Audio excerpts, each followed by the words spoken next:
Aku Hans, aku baru lulus 2 tahun lalu dari National Jinan University, itu di Taiwan. Jurusanku Information Management. Mungkin di Indo nggak ada sih jurusan ini, tapi kalau mau digambarin tuh agak setengah IT, setengah bisnis. Aku Silvi, aku lulusan tahun 2011 di Sutomo. Lalu aku terakhir kuliah di Swiss German University, itu ada di Tangerang.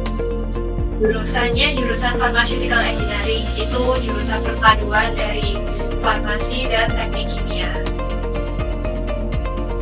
Oke, ada yang mau nambah? Mau ditambah lagi? Sebenarnya Silvi ingatan sih, cuman harusnya Silvi lulus duluan, soalnya aku mulai kuliah telat setahun. Oh, nggak apa-apa. Masa aku lulus duluan? Silvi, waktu kamu kuliah itu kayaknya kampusmu sempat ada masalah ya? Iya. Itu ngefek nggak di studi? Nggak ngefek ke studi karena ada masalah. Sebenarnya waktu awal masuk pun udah ada masalah sebenarnya, cuman kan nggak berapa terekspos. Yang terakhir benar-benar ke-expose itu waktu tahun 2016. Jadi bangunannya ditutup kan. Tapi itu sih karena dari manajemen dari yayasan sekolah yayasan SGU-nya sendiri itu udah cepat buat cari tempat baru untuk untuk administrasi sekolah-sekolah dan kegiatan belajar mengajar. Itu kita pindah cuman ke tempat sementaranya 2 bulan. Itu bulan ketiga itu udah pindah ke tempat yang sekarang. Jadi kegiatan belajar mengajarnya juga lancar, nggak ada ini karena 2 bulan itu waktu libur semester. Oh, iya. Oke. Deskripsikan diri Anda saat ini dengan 3 kata sifat. Efektivitas waktu, belajar dari kesalahan, sama planning masa depan. Tahan banting, optimis, dan bisa dipercaya. Oke, good. Sekarang mundur ya. Kalau saya minta 3 kata sifat, tetapi saat kalian SMP, deling-deling sih. Waktu SMP aku ya Allah. Ya Allah waktu SMP. Berisik, rempong, nggak tahu malu. Berisik nggak tahu malu. Berisik nggak tahu malu. Terus apa? Malas. Kamu apa ya Vian ya? Menang. Kamu dulu tuh pendiam. Masa sih? Kamu terlihat pendiam. Cuma lama-lama kelihatan berisik. Kayak pendiam, terus habis itu tahan banting, terus habis itu juga bucin. Bucin.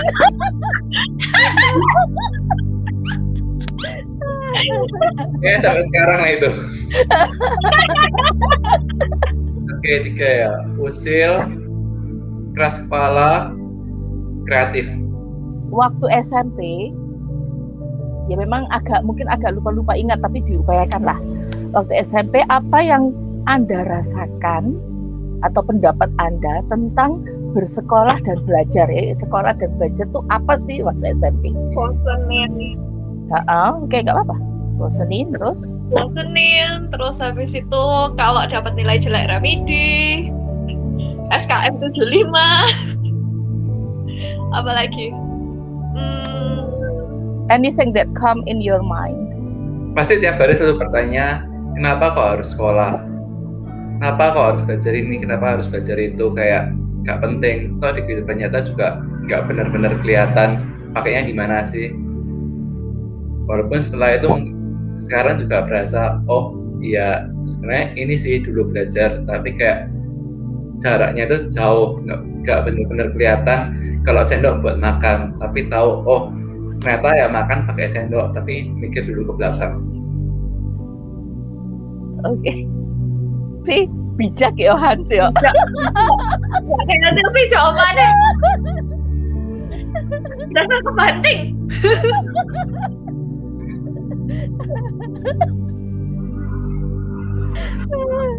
Mantap sih. Yang itu visual kalau zaman SMP, nggak SMP doang sih. Kamu setelah berpikir buat apa sih belajar ini? Kamu makin malas belajar apa makin kayak kepo? Kenapa aku harus belajar ini? Dulu aku malas, sekarang mau milih orang suruh belajar. Coba sekarang ngomong lebih lanjut tentang itu. Jadi waktu SMP itu ya feel-nya kayak gitu, kayaknya apa sih ini nggak penting banget kan, emang semua nggak penting banget, ngapain juga belajar itu, penuhin otak gitu ya. Tapi ternyata dibawanya ke sini mungkin memang bukan hafalannya, bukan ilmunya ya toh, tapi ada something else. Nah, now you talk about that. Ya, disiplin sih yang pasti itu kayak dipaksa disiplin kan, kayak mau istirahat habis istirahat aja kan harus harus baris tuh dulu. Itu kayak ngapain sih orang istirahat kayak langsung naik aja gitu, kayak ngapain sih gitu kan. Terus habis itu kayak makin kesini tuh kayak makin tahu aturan itu tuh, aturan dibuat itu cuman aturan bukan dibuat cuman buat menyengsarakan saja, tapi kayak itu tuh biar kalian tuh tertib gitu, kayak biar rapi, semua kan ada alurnya. Nah itu biar kita belajar juga kayak dimulai dari hal-hal kecil, kayak sekarang pandemik, pulang rumah harus langsung mandi gitu kan, mandi bersih, cuci tangan. Nah itu tuh kayak semuanya itu alurnya gitu, jadi nggak semuanya itu bisa langsung kamu terobos, karena kalau kamu nggak ngikutin alur, kamu jadi orang yang semena-mena sendiri, dan bahkan mungkin bisa menyengsarakan orang lain karena tindakan kesemena-menaanmu itu. Tuh ya sih. Silakan. Kayak dibilang Silvi kan, disiplin. Sebenarnya kalau kayak di sini waktu pertama masuk juga kita nggak bisa langsung kuliah, caranya beda. Jadi mau ada kayak kayak summer class 2 bulan, setelah itu baru bisa kuliah. Nah summer classnya itu lebih kayak kehidupan SMA yang di sini kita jalanin. Itu juga ada absen, tinggal di asrama, bangun pagi sampai malam pun ada jam tidur, ada jam siang juga ada jam istirahat terus tidur, harus paksa ini dipaksa itu, juga nyebelin banget. Terus banyak kebiasaan yang nggak sama kayak kebiasaan yang di Indo. Mungkin di Indo nggak rewel, di sini rewel banget. Atau itu kita kalau di Indo mau ngomong kayak sungkan apain lah, kayak kok rewel banget gitu. Tapi orang sini bisa nggak ada sungkannya ya, bukan nggak ada sungkannya, tapi buat mereka itu hal yang lumrah untuk diutarain. Jadi kayak balik tegur buat masalah itu doang. Nah ya nyebelin sih emang, tapi ya karena kita juga kita bisa dibilang pendatang, nah ya mau nggak mau harus mengikuti budaya lokal dong. Nah jadi nggak bisa terus menerus mau aku mau ya gini, orang lain harus ngikut, enggak, tapi mau nggak mau ya ada waktunya kita harus ikut sama mereka kayak gitu. Nah waktu zaman SMP kan juga banyak kayak gitu yang kayak ngapain sih harus pakai rompi, ngapain sih harus pakai dasi kuku gitu-gitu, kayak yang nyebelin sih, rempong sih, tapi ya mau nggak mau gitu. Kamu mau ya di sini, kamu nggak mau ya keluar gitu aja. Nah sekarang bagaimana soal keilmuannya Hans? Apalagi Indonesia itu kurikulumnya padat banget kan ya, dan memang kita seringnya mikir nggak penting banget, ngapain tuh belajar misalnya keterampilan menyanyi, apalagi nggak bakat nyanyi gitu ya, kesenian. Nah tapi kita perlu kan motivasi adik-adik, apalagi PJJ ini yang dibilang nggak penting tuh semakin seakan-akan kelihatan nggak penting kan gitu. Nah gimana kita mengelola ilmu itu pada akhirnya ternyata ya masih ada lah gunanya ya. Bahkan IPS yang hafalan doang, ngapain juga tahu ibu kota suatu negara dan sebagainya. Nah bisa nggak diekspor di situ Hans dan Silvi? Jadi kalau misalnya keilmuan kayak yang kita tahu semua, kalau kalian semua searching mungkin Google atau gimana pun, Indonesia terkenal dengan secara akademik materinya begitu padat. Misal dibilang SMP kalian udah belajar, sedangkan kalau di luar, di Singapura di mana mungkin SMA baru belajar. Terus materi SMA belajar itu materi kalau di luar kuliah belajar. ya bisa dibilang itu benar. Kayak aku alami juga sama bilanglah contohnya kayak misal akuntansi itu waktu SMA udah belajar. Aku nggak ingat kok mau kasih contoh SMP gimana, tapi SMA akuntansi belajar. Nah waktu kuliah orang-orang sini belum belajar akuntansi. Bisa dibilang kita di sini kuliah tiap hari datang kayak jangan bilang ilmu ini buat apa ke depannya. Oh di sini karena bahasa nggak paham juga. Aku datang kelas tuh mau ngapain orang nggak ngerti 100%. Bahkan guru ngomong apapun aku juga nggak paham gitu loh. Nah itu lebih parah. Kalau usah ngomong untuk masa depan, untuk sekarang aja nggak ngerti datang buat ngapain. Nah tapi karena bisa dibilang udah start duluan, jadi ya biarinlah dia ngomong nggak ngerti. Tapi aku udah ngerti teori ini, udah ngerti cara pakainya gimana. Ya nggak sama persis atau nggak ingat 100%, tapi at least udah colong start duluan, sedangkan orang lokal belum. Nah kalau nggak ada colong start duluan ya pasti nggak akan lulus sih, bisa dibilang kayak gitu. Nah terus setelah lulus dalam kehidupan sekarang, kehidupan nyata juga harus mulai melek sama financial planning juga. Kalau masalah ngomong IPS banyak teori yang nggak perlu dihafalin, apa kayak istilah inflasi lah, deflasi lah, BI rate naik turun apa gitu-gitu semua kayak ngapain sih, nggak penting banget. Nah sedangkan sekarang kalau udah masuk di kehidupan nyata, kita semua lagi memperdalam tentang itu semua, karena mau gimana pun berita itu tentang politik, sejarah, geografi, apa sosial budaya dan lain-lain semua itu gak pengaruh ekonomi sehari-hari dan pengaruh ke ekonomi kita sendiri untuk ke depan.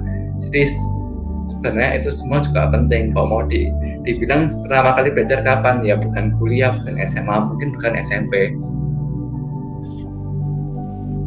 Setuju sih sama Syek soal kayak apa material kayak inflasi, belajar kayak gituan tuh kayak sebenarnya kalau dulu kayak zaman SMP itu kan kalau misalnya tanya ngapain sih belajar sejarah, orang kamu juga nggak bakalan jadi sejarawan atau kamu nggak bakalan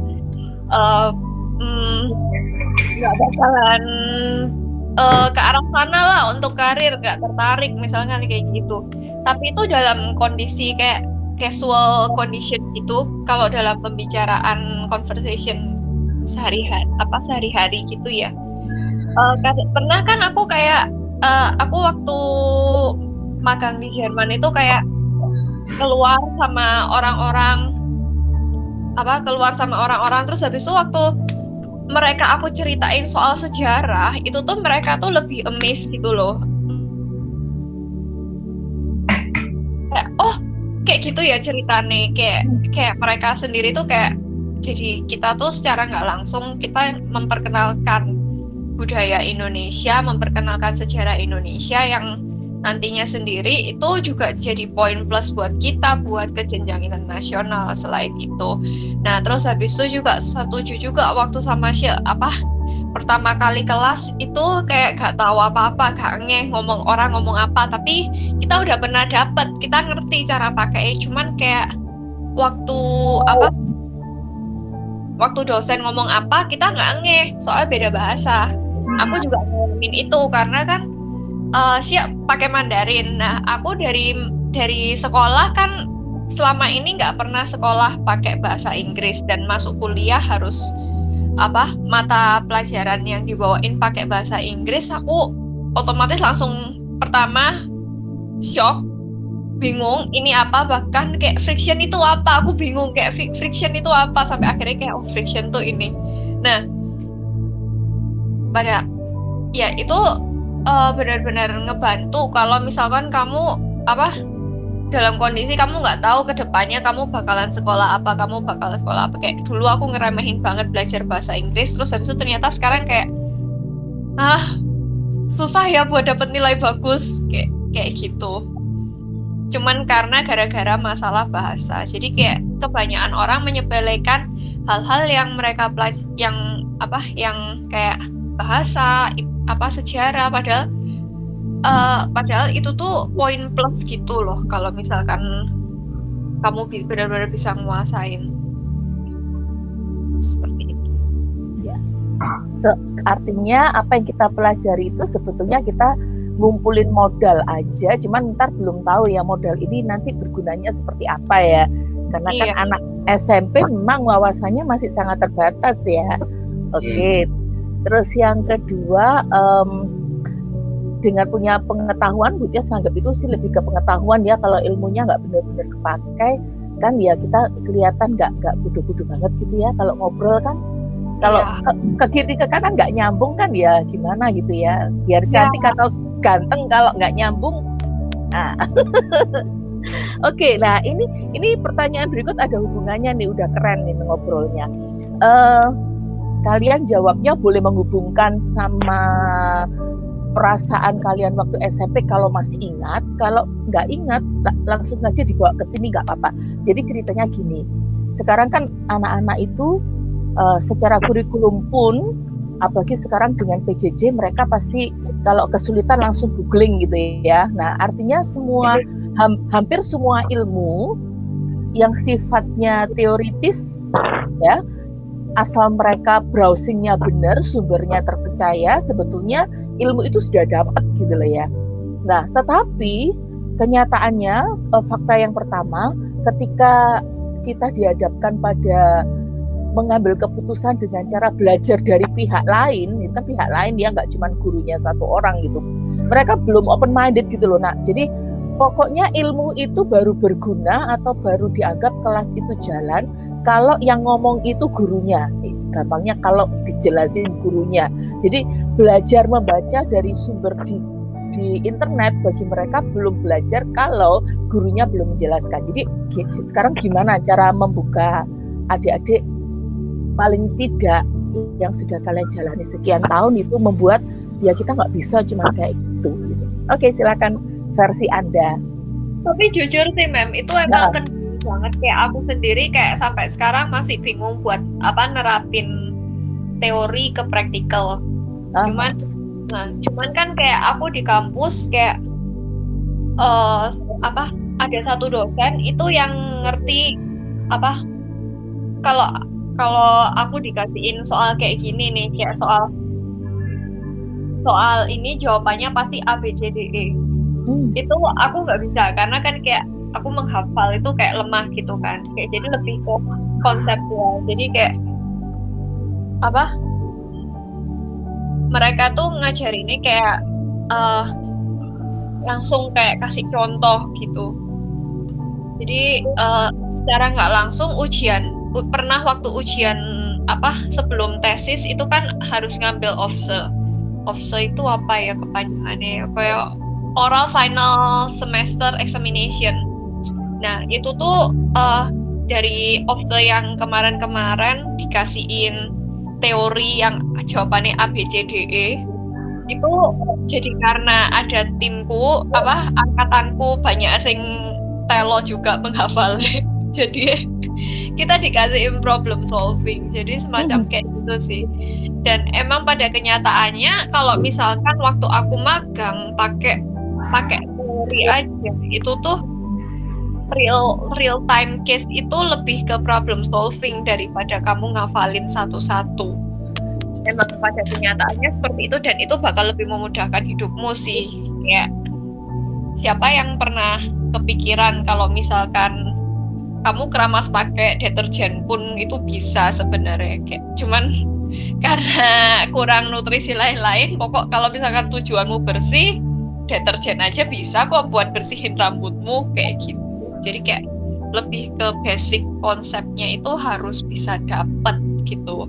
Kamu tahu nggak maksudnya JJ ini?